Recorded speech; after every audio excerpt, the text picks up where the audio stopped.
भगवान श्री कृष्ण सांख्य योग में कहते हैं, कर्मण्येवाधिकारस्ते मा फलेषु कदाचन।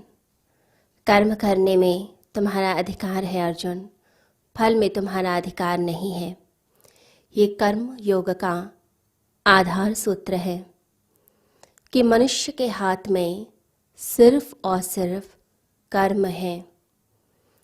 वो कर्म कर सकता है, परंतु फल कैसा मिले ये उसके अधिकार में नहीं है।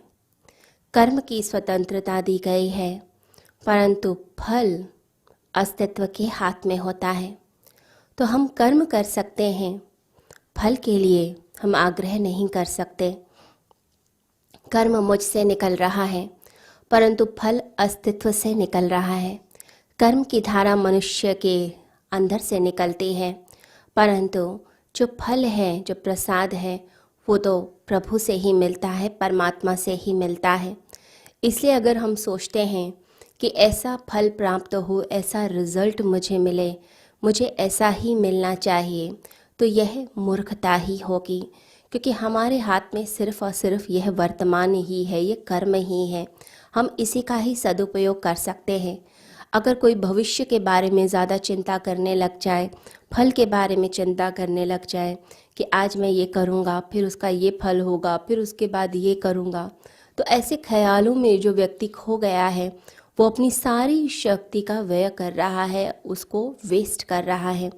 तो अपनी एनर्जी को कौन ठीक से यूटिलाइज़ करता है, अपनी शक्ति को ठीक से कौन नियोजित करता है, कैसे ठीक से खर्च किया जाए, ये योगी जानता है। तो योगी के लिए सूत्र बताया गया है कि वह कर्म पूर्णता के साथ करता है, फल की चिंता नहीं करता।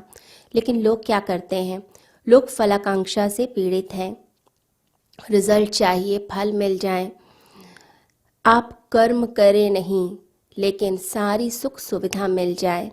एक तामसिक इंसान की क्या निशानी होती है, वो चाहता है कि महल मिल जाएं, पैसे मिल जाएं, बहुत अच्छे कपड़े मिल जाएं, सारी सुख सुविधा मेरे आसपास हो जाए, लेकिन मैं कर्म ना करूं, बस ऐसे ही आ जाए, भगवान ऐसे ही कृपा कर दे, मेरा भाग्य अच्छा हो जाए, बस उसके लिए ही प्रयास करता रहता है, परंतु कर्म कर्म नहीं करता।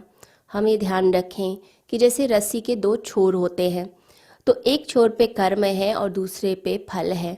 कर्म करते जाएंगे तो एंड में फल तक पहुँचेंगे ही पहुँचेंगे, लेकिन अगर कर्म किया ही नहीं तो फल की इच्छा कितनी भी हम रखें, फल नहीं आ सकता है।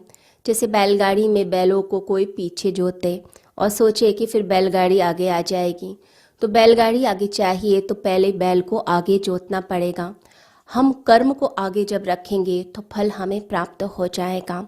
भविष्य की बहुत चिंता हम करते हैं, भविष्य के बारे में सोचते हैं, परंतु ये जो वर्तमान है, ये जो कर्म है, इसकी तरफ हमारा ध्यान नहीं जाता और यहीं पर गलती हो जाती है।